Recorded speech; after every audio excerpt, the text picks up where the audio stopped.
우리 한번 잠시 기도하겠습니다. 은혜로우신 우리 하나님, 우리를 오늘 이곳에 불러주셔서 감사합니다.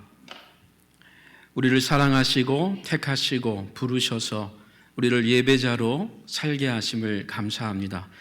우리에게 아들 예수님 보내주셔서 구속의 은총을 입고 살게 하심 감사합니다. 오늘 주님 앞에 말씀을 받고 주님의 백성으로 이 한 해를 마무리하며 또 새해를 맞기 원하오니 하나님 이 시간 우리의 마음과 눈과 귀를 열어 주시옵소서.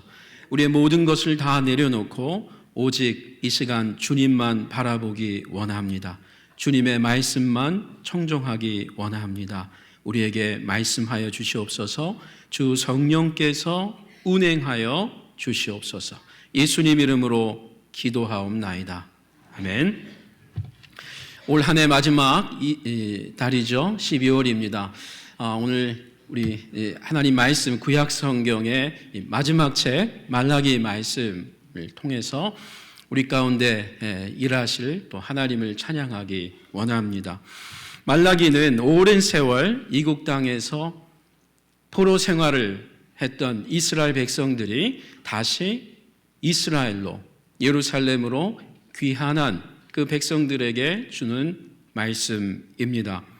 이들과 부모 세대는 바벨론 제국 때에 이 포로로 있다가 이 새로운 시대 페르시아 시대가 열리면서 놀라운 그 하나님의 섭리를 맛보면서 그 고레스 왕이 페르시아의 새로운 제국의 왕이 너희 본국으로 돌아갈 사람들은 돌아가도 좋다라고 하는 놀라운 일이 벌어지게 된 것이죠.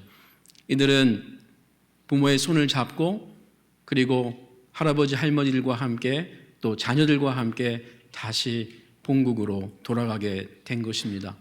여러분, 이스라엘 백성들이 포로 생활을 몇 년 하신 줄 압니까? 우리 성경에 보면 약 남쪽 유다가 멸망한 그 기점부터 약 50년 동안 포로 생활을 했습니다. 그러니까 10대에 끌려갔으면 60대에 돌아온 것이죠. 30대에 갔으면 80대에 돌아온 것입니다. 적지 않은 사람들은 그래서 그냥 그 땅에 머물렀습니다. 사실 대다수의 유대인들은 그냥 바벨론에 머물렀습니다. 그리고 새로운 제국 페르시아가 바뀌었지만 그냥 그곳에 머물렀던 것입니다. 너무나 많은 것이 바뀌었고 또 이국 땅이지만 그곳에서 터를 잡았고 또 주위에 사람들이 있고 많은 유대인들이 가족들이 친척들이 있었기 때문입니다. 그들은 예루살렘 성전을 그리워했지만 그래도 회당이라고 하는 예배의 처소도 있었기 때문에 그들은 적지 않은 사람들은 그냥 그 이방 땅에 있었던 것입니다. 그럼에도 감동받은 사람들이 단 하루를 살더라도 하나님 백성답게 살아야지. 물론 이곳에서도 예배를 드릴 수 있지만 그래도 예루살렘 성전을 다시 밟아야지. 그곳에 다시 희생 제사를 드려야지 라고 하는 마음으로 적지 않은 사람들이 예루살렘으로 돌아가게 됩니다. 그들이 성전을 방문하게 되었죠. 성전은 고사하고 이 성벽도 무너진 그 터를 보면서 그들은 눈물을 흘리며 그리고 기도하면서 하나님의 성전을 다시 재건하게 됩니다. 그들은 몸과 마음이 힘들었고 무엇보다 물질적으로 정말 어려웠던 사람들이지만 바로 우리가 다시 그 터전을 내려놓고 이스라엘로 돌아온 것은 바로 성전에서 하나님의 백성답게 예배드리기 위함이었기 때문에 그들은 모든 힘을 다 동원하여 성전 재건을 감당합니다. 물론 많은 방해들이 있었습니다. 어려움들이 있었습니다. 그러나 그들은 놀랍게도 22년 만에 성벽과 성전을 재건하게 됐습니다. 그때가 예수님 오시기 약 516년 전입니다. 586년에 나라를 빼앗기고 516년에 성전을 재건한 그것을 기념해서 우리 역대기하 구약성경 36장 21절에서는 이들이 포로 생활을 70년 동안 했다라고 소개합니다. 엄밀하게 말하면 이들은 포로 생활을 50년 한 것이지만 예루살렘에 돌아갔을지라도 이스라엘에 돌아갔을지라도 하나님의 집인 성전이 건축되는 그 22년이 지난 이후에 성경은 기록하기를 70년 동안 포로 생활을 한 것으로 소개하고 있습니다. 어디에 있든지 무엇을 하든지 하나님의 사람은 하나님의 집에 있어야 한다는 것이죠. 그것이 회복됐을 때 진정한 포로 생활이 끝났다라고 하는 놀라운 말씀입니다. 여러분, 이들의 감격이 어떠했을까요? 이들의 기쁨이 얼마나 대단했겠습니까? 그들이 돈이 있어서가 아니라 자유인이 아니고 여전히 포로민들이고 다만 제국이 허락을 해줬기 때문에 지리적인 공간만 바뀐 것이지 여전히 나라를 빼앗긴 자들로서 형편없는 가운데 그들은 온 힘을 다하여 성전을 재건했던 것입니다. 그리고 그들은 기대를 했습니다. 그 옛날 하나님의 선지자들을 통해서 성전이 재건되고 다시 제사가 드려지고 그러면 호련히 주의 사자가 성전에서 나타날 것을 그들은 기대했습니다. 그렇게 예언을 받았기 때문이죠. 에스겔 선지자를 통해서도 그 회복되는 성전의 환상을 들었던 적지 않은 사람들이 이것이 성전의 회복이구나. 그렇다면 이제 메시아가 다윗의 후손이 곧 오셔서 우리를 회복시켜 주시고 열국 이방 나라들이 완전히 패망하게 되는 그 날을 그들은 점점 더 학수고대했을 것입니다. 그렇지 않고서야 어떻게 그 이방 땅에 끌려갔던 우리들이 이방 왕의 입으로 다시 본국에 가도 좋다, 성전을 지어도 좋다라는 말이 가능했겠습니까? 그들은 정말 기대했습니다. 1년, 2년, 5년, 10년. 그런데 다윗의 후손 메시아가 올 기미가 없는 것입니다. 아니, 다윗의 메시아가 오시기는커녕 자신들의 삶이 더욱 황폐하게 변화되고 있습니다. 그래도 우리가 바빌론에 있는 같은 유대인이지만 여전히 그 땅에 살고 있는 사람보단 우리가 조금 더 낫지 않은가? 하나님 우리에게 조금 더 은혜를 주셔야 되는 게 아닌가 했는데 들리는 소문에 보면 오기를 망설이다가 그냥 포로지 바빌론, 페르시아에 남았던 사람들은 그 터전 속에서 그래도 계속 나름대로 건강을 유지하면서 생활을 영위하고 있는데 자신들은 다 포기하고 오직 주님만 바라보고 왔음에도 불구하고 건강이 상해지고 부모가 돌아가시게 되고 자녀들이 병이 걸리고 생활은 점점 더 어렵게 되면서 그들은 하나님을 원망하게 됐습니다. 성전이 재건됐음에도 불구하고 희생 제사가 드려지고 있음에도 불구하고 그리고 50년이 지났습니다. 성전을 재건한 지 50년이 지났습니다. 전혀 변화가 없습니다. 바로 그와 같은 상황에 하나님께서 말라기를 부르신 것입니다. 그리고 바로 그 상황 속에서 말씀을 주신 것입니다. 말라기는 모두 54절로 되어 있습니다. 이 54절 속에 하나님과 이스라엘 백성 간의 격렬한 논쟁이 펼쳐집니다. 모두 6번의 논쟁이 있습니다. 이 논쟁 속에서 이스라엘 백성은 하나님을 주님이라고 고백을 합니다. 하지만 이들 마음속에 하나님에 대한 경외심은 사실 찾아보기가 힘듭니다. 말라기의 6개의 논쟁을 잠깐 보겠습니다. 1장 2절 첫 번째 논쟁입니다. 여호와께서 이르시되 내가 너희를 사랑하였노라 하나 너희는 이르기를 주께서 어떻게 우리를 사랑하셨나이까 하는도다. 이스라엘이 멸망한 지 130년, 성전을 재건한 지 약 50년 지났으나 여전히 변화가 없는 이스라엘 국가, 우리 가정, 내 자신, 과연 하나님이 우리를 사랑하신다고 말할 수 있겠습니까? 하나님은 말씀하십니다. 말라기 선지자를 통하여 나는 너희를 사랑한다. 이들의 답변입니다. 우리를 사랑한다고요? 두 번째 논쟁입니다. 1장 6절이죠. 내 이름을 멸시하는 제사장들아, 나 만군의 여호와가 너희에게 이르기를 이들은 그 아버지를, 아들은 그 아버지를, 종은 그 주인을 공경하다니 내가 아버지일진데 나를 공경함이 어디 있느냐? 내가 주인일진데 나를 두려워함이 어디 있느냐 하니 너희는 이르기를 우리가 어떻게 주의 이름을 멸시하였나이까 하는도다. 신앙 공동체의 특별히 지도자들을 향해서 하나님께서 말씀하시는 겁니다.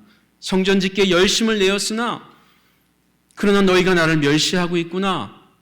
이때 이스라엘의 지도자들이, 제사장들이 나서서 하나님께 항변합니다. 우리가 언제 하나님을 멸시했습니까? 우리의 희생이 보이지 않습니까? 우리가 이곳까지 와서 정성 들여서 하나님께 나아갔던 것을 잊으셨습니까? 우리의 부모님도 이 땅에서 돌아가셨습니다. 우리가 어떻게 하나님을 멸시했습니까? 1장 7절 세 번째 논쟁입니다. 너희가 더러운 떡을 나의 제단에 드리고도 말하기를 우리가 어떻게 주를 더럽게 하였나이까 하는도다. 이는 너희가 여호와의 식탁을 경멸히 여길 것이라 말하기 때문이라. 일반 이스라엘 백성들도 이제 점점 예배를 드리고 있으나 성전에 나아가고 있으나 그들이 더 이상 예루살렘으로 귀환했을 때의 그 감격과 그 감동이 사라진 것입니다. 성전 재건 이후에 진전될 기미가 전혀 보이지 않는 가운데 이들의 예배는 계속 성전에서 드리고 있으나 그들의 예배와 드리는 헌물이 식어지게 된 것입니다. 2장 17절의 네 번째 논쟁입니다. 너희가 말로 여호와를 괴롭게 하고도 이르기를 우리가 어떻게 여호와를 괴롭혀 드렸나이까 하는도다. 이는 너희가 말하기를 모든 악을 행하는 자는 여호와의 눈에 좋게 보이며 그에게 기쁨이 된다 하며 또 말하기를 정의의 하나님이 어디 계시냐 함이니라. 이제 이들은 하나님을 비아냥거리기 시작합니다. 예배를 멈추진 않았으나 그 하나님을 향한 경외의 심은 이제 사라지게 됩니다. 하나님, 예루살렘에 이곳에 온 우리보다 바벨론에 있는 저들이 더 잘 살고 있습니다. 더 건강하고 있습니다. 아니, 하나님을 모르는 이방인들은 페르시아 제국은 점점 강성해지고 있습니다. 하나님의 공의는 어디에 있는 것입니까?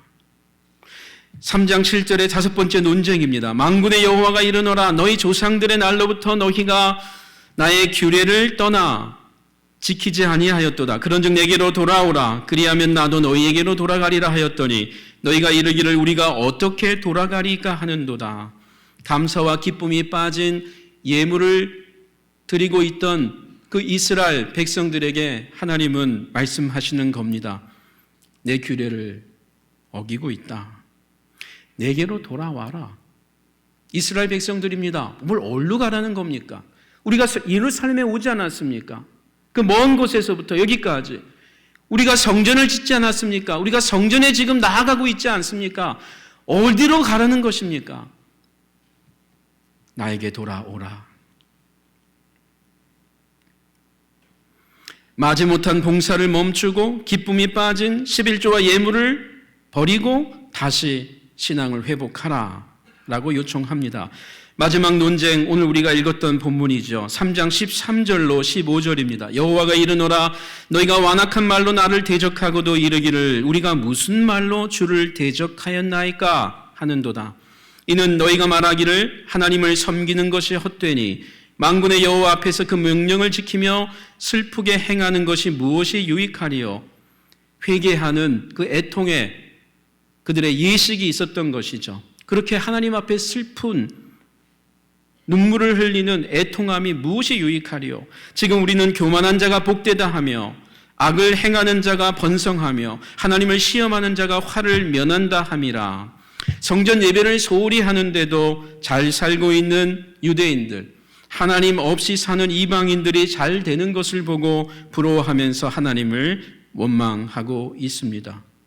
이방 땅 페르시아에 그대로 머물러 있는 이스라엘 사람들이 나름 잘 살고 있다는 소식을 들을 때마다 더 원망스러웠던 것입니다. 혹 이 자리에 있는 우리는 어떠한지 모르겠습니다. 부모 세대, 할아버지, 할머니 세대 때부터 기독교 가정에서 성장하고 자란 분이 있을 것입니다. 또는 본인 당사자가 신앙의 1세대가 되어서 예수를 믿고 난 그 직후부터 지금까지 하나님 앞에 나름 열심히 힘을 다하여 섬기고 신앙생활하는 분도 있을 줄 압니다. 부모의 신앙 유산을 따라 살아왔든 본인이 믿음의 1세대가 되어서 이 시대 가운데 열심히 신앙으로 믿음으로 살아왔든 우리가 나름 지난 세월 동안 하나님 앞에 산다고 했는데 교회 갱신을 위해 오해와 무시를 당하면서도 더 외롭고 더 추운 곳으로 내려왔는데 혹 우리 가운데 건강에 이상이 있어 몸이 힘든 분이 있습니까? 가정에 우환이 이전보다 더한 분이 계십니까? 직장 생활이 더 잘 풀리지 않는 분이 있습니까? 자녀 문제로 어려운 분이 있습니까? 경제적으로 압박을 더 받고 있습니까?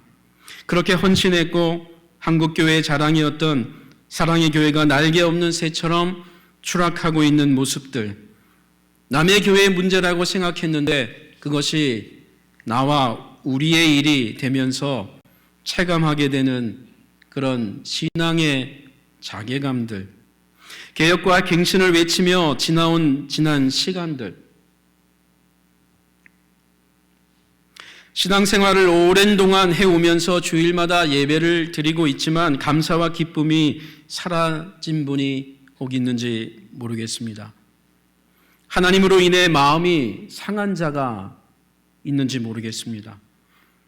하나님, 저를 사랑한다는 말은 하지 말아 주십시오. 신앙은 제가 끊을 수가 없습니다. 나름 받은 은혜가 있으니까요.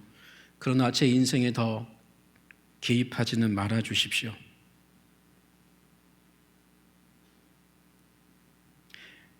하나님을 향한 여러분의 심정이 어떤 상황이든 관계없이 오늘은 말라기 선지자의 말에 귀를 조금 더 기울이기를 원합니다. 말라기서 마지막 단락의 메시지는 짧고 분명합니다. 두 가지가 핵심입니다. 첫째는 하나님은 다 기억하고 있다라는 것입니다. 왜냐하면 하나님은 다 기록하시는 분이기 때문입니다. 그래서 그분은 다 계산, 정산하시겠다고 말씀합니다. 누가 주님을 경외하는 자인지, 누가 주님을 멸시하고 있는지 다 알고 기록하고 정산하겠다라고 말씀합니다.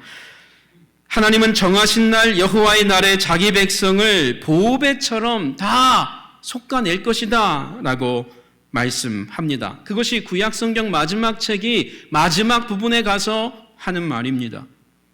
그러니 지금 좀 억울해 보이고 답답해 보아도 참으라고 말씀합니다. 그냥 참지 말고 믿음과 소망 가운데 참으라고 합니다. 이유는 주님은 과거에도 그리고 지금 현재에도 하나님 앞에 신실한 자들을 모두 다 자신의 기념책에 기록하고 있기 때문이다 라고 합니다. 이 세페르 지카론이라고 하는 기념의 책, 이 책은 사실 문자적으로 기억의 책입니다. 오늘 우리 성경 말라기 3장 16절입니다.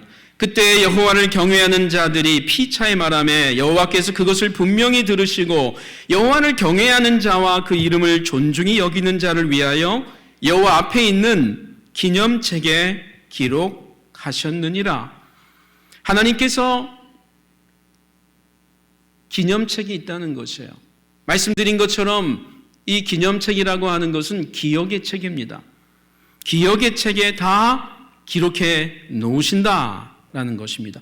여러분 에스더 6장에 보면 여러분 유태인 모르드게가 포로로 끌려가서 있는 가운데 이 페르시아 왕 아닥사스다 왕 때에 나름 귀한 고위 공직자가 돼서 일을 하고 있는 것을 보게 됩니다. 그런데 그가 누명을 쓰고 죽게 되지요. 그만이 아니라 모든 유태인들을 다 죽이려고 하만이라는 사람과 그의 모든 참모진들이 계획을 짜고 있었습니다. 그런데 이 아닥사스다 왕이 하루는 잠이 잘 오지 않아서 그래서 신하에게 궁중 일기를 좀 가지고 오라고 그럽니다. 그러면서 그 궁중 일기를 읽다가 이 모르드게라고 하는 사람이 자기가 죽을 뻔한 상황 가운데 그것을 피하게 한 그런 귀한 공신이었던 것을 알게 되고 그에게 큰 상을 주려고 그가 계획하게 됩니다. 왜 그날 밤이 오지 않았을지요? 하필 그 신하가 꺼낸 책이 그 모르드게의 좋은 일이 헌신이 있던 책이었는지 하나님의 섭리죠. 너무나 우연스러웠지만 하나님의 뜻이었죠. 그리고 그 책을 통해서 모르드게가 아닌 하만과 그의 모든 사람들이 죽게 됩니다. 하나님의 책, 기념의 책, 기억하는 책, 기록해 놓은 책 있다는 것입니다. 말라기 시대의 약속은 예수님을 메시아로 이 땅에 보내심으로 하나님의 신실하심이 나타났습니다. 하나님의 기록해 놓으신 것들의 일부를 펼쳐 보이셨습니다. 실행해 내셨습니다. 마가복음 바로 이 신실하신 하나님을 우리에게 소개합니다. 마가복음 1장 2절에 보면 보라 내가 내 사자를 내 앞에 보내노니 그가 내 길을 준비하리라. 이것은 말라기 3장 1절을 그대로 인용하면서 기록하고 있는 내용입니다. 예수님께서 이 땅에 오신 사건은 바로 이 말라기 3장에 있는 주의 사자가 호련히 임하는 사건이요. 그가 오기 전에 세례 요한을 보내어서 주의 길을 예비하는 그러한 사건이었던 것을 소개하는 것입니다. 성도 여러분, 하나님은 우리를 알고 계십니다. 우리를 기억하고 계십니다. 아니 그것을 기념책에 기록하시는 분입니다. 신원하시는 분입니다. 사랑의 교회 갱신을 위해 어떤 수고와 어떤 눈물을 어떤 기도를 해왔는지를 다 기억하시는 분입니다. 이곳에서 교사로, 찬양대원으로, 반주자로, 안내위원으로 섬긴 것을 기억하시는 우리 하나님입니다. 이곳에서 한 날이 다른 곳의 100날보다 더 귀하다라고 하는 생각을 갖고 여기까지 오신 분들을 기억하시는 하나님입니다. 가정에서 자녀와 남편을 위해 기도하고 헌신한 것도 기억하시는 분입니다. 올해 2019년이 억울하고 애통한 자가 있습니까? 너무 낙심하지 마십시오. 때가 되면 주님의 선한 뜻이 반드시 나타날 것입니다. 동시에 이런 묵상도 하기 원합니다. 올해 내가 하나님을 멸시한 적은 없었는지, 하나님의 성전을 더럽힌 적은 없었는지 물어보기 원합니다. 내 옆에 있는 성도를 멸시한 것이 바로 하나님을 무시하고 멸시한 것이라고 우리 주님은 말씀하고 계시지 않은지요?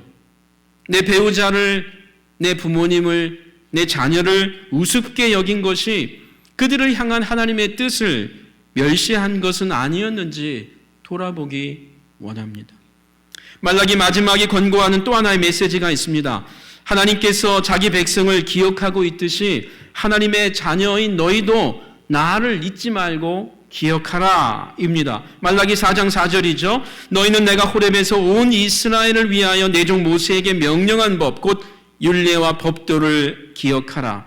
하나님을 기억할 수 있는 가장 좋은 길과 방법은 하나님의 말씀을 기억하는 것입니다. 마치 부모님을 존중하는 것이 그 부모님이 하신 말씀을 존중하는 것과 같은 것이죠. 그리고 이 하나님의 말씀을 따라 하나님께로 돌이키라라고 합니다. 전도서 12장 1절에서는 너는 청년의 때에 너의 창조주를 기억하라라고 합니다. 거기서 청년이라고 하는 것은 하나님 앞에 모든 사람을 말하는 것입니다. 하나님 앞에 청년이 아닌 사람이 누가 있습니까?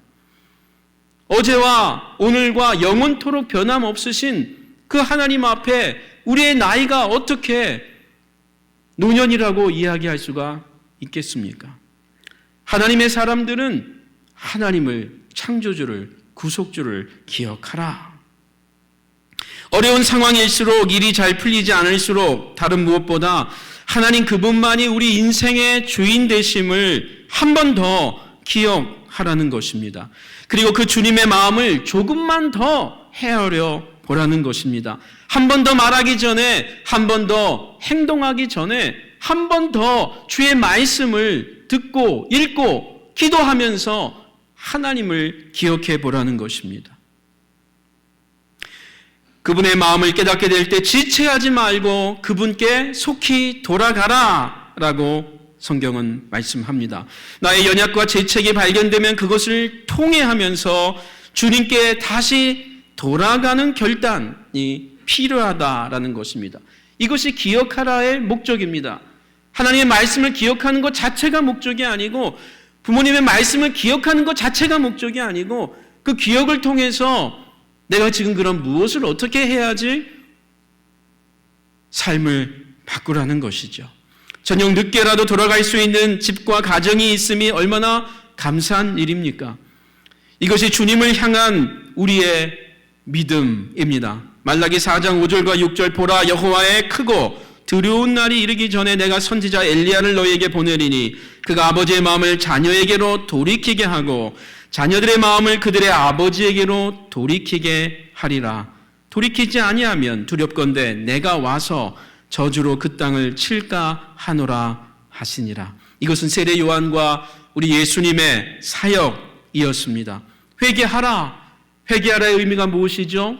돌이키라 합니다. 문자적으로 돌이키라예요. 어디로요? 하나님께로 돌이키라. 그것이 성경이 말하는 회개하라의 핵심 가치입니다. 나를 향해서 가던 길, 나만을 향해서 가던 길, 내 가족만을 위해서 가던 길, 내 인생의 주인이요, 우리의 주인이요, 우리 민족의 주인이요, 온 우주의 주인이신 그 하나님께로 유턴하는 것, 그것이 회개라는 것이죠. 우리 예수님이 세례 요한이 그렇게 선포하였습니다. 회개하라, 돌이키라, 멈춰라, 그리고 돌이키라. 왜냐하면 하나님의 나라가 가까이 왔기 때문이다. 왕이신 하나님의 통치가 임하였기 때문이다. 왕이신 하나님을 기억해야 하기 때문이다. 그리고 이 사역은 예수님과 함께 끝나지 않았죠.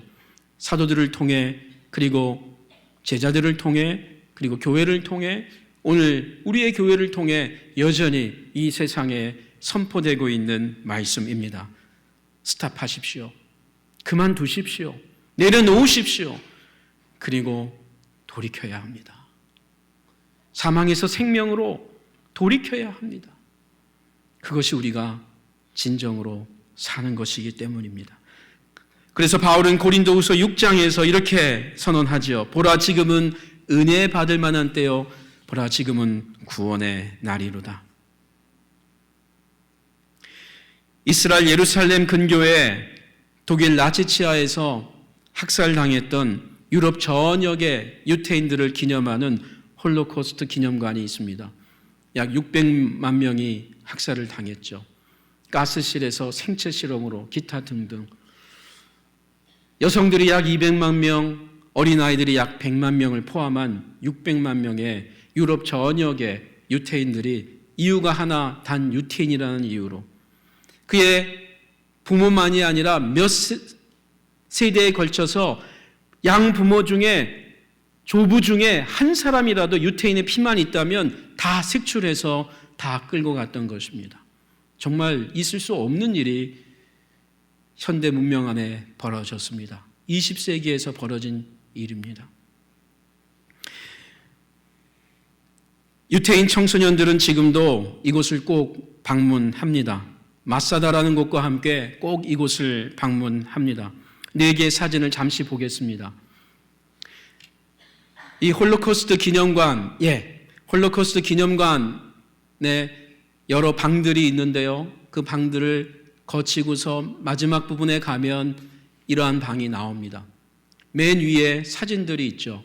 이 600만 명 중에서 이스라엘이 온 정보와 재력을 다 동원해서 이 600만 명의 이름과 얼굴과 정보들을 수집했습니다. 돈이 얼만큼 들더라도. 그리고 약 200만 명을 그들이 모으게 되었습니다. 이름과 사진과 정보, 주소, 어느 나라 어디서 살고 있다가 끌려갔는지, 그들의 부모, 그들의 혈액형까지 알 수 있는 모든 정보를, 약 200만 명의 정보가 이 홀로코스트 기념관에 있습니다. 그리고 아까 봤던 그 사진들이 바로 그 600만 명의 사람들 가운데 있는 사람들입니다. 그리고 그 밑에 검은 것들이 바로 촘촘히 삥 둘른 책들로 가득 차 있습니다. 그 책을 피면 그때 희생당한 사람들의 이름들이 기록되어 있습니다. 정보가 있습니다. 그들의 부모가 누구였고 자녀는 누구였는지, 그리고 어떤 방에 가면 특별히 어린아이들의 이름을 계속 불러줍니다. 그 아이들의 이름, 그리고 어디서 태어났고 몇 살까지 살았고, 24시간 그 이름들이 계속 소개가 되고 있습니다. 이 박물관에 학살당한 그 사람들, 이 박물관의 이름을 히브리어로 야드 바셴이라고 합니다. 이 야드 바셴이라고 하는 이 말은 이사야서 56장에 있는 한 구절에 있는 두 단어의 합성어입니다. 56장 5절에 보면 내가 내 집, 하나님의 집이죠, 내 성, 내 도시, 하나님의 도시 안에서 아들과 딸보다 나은 기념물과 이름을 그들에게 주며 영원한 이름을 주어 끊어지지 아니하게 할 것이며 라고 합니다. 이 이사야 56장은 이스라엘이 회복되는 그 종말의 날에 하나님께서 그 마지막까지 하나님을 신실하게 붙잡고 살았던 사람들의 그들을 기억하겠다라고 하는 말입니다. 그리고 아들과 딸보다 기념물과 이름을 기억하겠다. 여러분, 아들과 딸은 무엇입니까? 그 사람들의 장래죠. 후손은 장래입니다. 그런데 기념물과 이름을 주어서 내가 그 장래를 보장하겠다, 잊지 않고 기억함으로써 보장하겠다라는 말입니다. 이 기념물과 이름이 바로 히브리어의 야드 바셴입니다. 원래 야드라는 말은 손입니다. 그리고 바는 그리고 셴은 이름이에요. 그러니까 직역하면 손과 이름이라는 말입니다.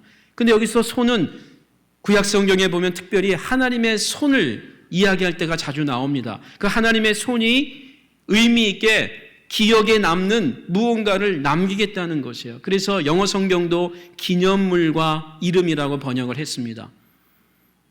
Monument and a name 이렇게 했어요. 그래서 우리 한글 성경도 기념물과 이름이라고 한 것입니다. 이것이 홀로코스트 기념관의 이름이 되었습니다. 기념관과 이름. 그러나 엄밀하게 말하면 그 이름을 기억하는 박물관입니다. 우리 하나님은 기억하시는 하나님입니다. 주님을 향한 헌신을 기억합니다. 주님 때문에 받은 우리의 눈물을 기억합니다. 주님 때문에 받은 억울함을 기억하십니다. 주님 때문에 당한 우리의 분노도 기억하십니다. 원망까지도 기억하십니다. 주님을 믿는 중 당한 어려운 모든 것들을 기억하신 우리 주님. 그래서 요한계시록은 이렇게 말씀을 남깁니다. 요한계시록 14장 12절 이하에 성도들의 인내가 여기 있나니 그들은 하나님의 계명과 예수에 대한 믿음을 지키는 자니라. 또 내가 들으니 하늘에서 음성이 나서 이르되 기록하라. 지금 이후로 주 안에서 죽는 자들은 복이 있도다 하시매 성령이 이르시되 그러하다. 그들이 수고를 그치고 쉬리니 이는 그들의 행한 일이 나름이라 하시더라. 요한계시록 21장에서 만국이 그 빛 가운데로 다니고 땅의 왕들이 자기 영광을 가지고 그리로 들어가리라. 낮에 성문들을 도무지 닫지 아니하리니 거기에는 밤이 없음이라. 사람들이 만국의 영광과 존귀를 가지고 그리로 들어가겠고 무엇이든지 속된 것이나 가증한 일 또는 거짓말하는 자는 결코 그리로 들어가지 못하되 오직 어린 양의 생명책에 기록된 자들만이 들어가리라. 하나님의 기념책의 완성책이 성경은 요한계시록에서 어린 양의 생명책이라고 합니다. 이 책에는 하나님의 백성들의 이름이 빼곡하게 기록되어 있습니다. 사랑의 교회 갱신공동체 성도 여러분, 우리 모두 올 한 해 믿음으로 잘 버티셨습니다. 참 수고하셨습니다. 올해 마지막 한 달이 더 아름답게 마무리되기를 원합니다. 그래서 올 한 해 전체가 더 의미 있는 한 해로 우리 수첩에 기록되기를 원합니다. 우리 주님께서 예수 안에 있는 우리를, 갱신 공동체 안에 있는 여러분을 잊지 않겠다고 하십니다. 우리를 하나님의 기념책에 기록하였다고 말씀합니다. 성탄의 기쁨이 풍성한 12월 되기를 원합니다. 우리를 기억하시는 그 주님을 믿으며 바라보며 주님의 재림을 더 확신하며 주님께 나아가는 이 마지막 한 달 되기를 원합니다. 기도하겠습니다. 주님, 감사합니다. 우리의 신음까지도 기억하시는 주님, 우리의 연약까지도 다 알고 계시는 주님, 하나님, 우리의 이름을 기억하시고 예수 그리스도 안에서 우리를 다시 새롭게 하기를 원하시는 주님, 아버지여, 그 주님을 믿으며 바라며 오늘도 이 자리에 나와왔사오니 우리의 믿음을, 우리의 신앙을 다시 불일 듯 일어나게 하사 주님께 나아가는 저희들 하루하루 되게 하여 주시옵소서. 이 공동체의 리더십을 축복하여 주시고 따라가는 자나 앞선 자들이 예수 안에서 함께 힘을 합하여 이 선한 일들을 잘 감당하게 하여 주시옵소서. 예수님 존귀하신 이름으로 기원하옵나이다. 아멘.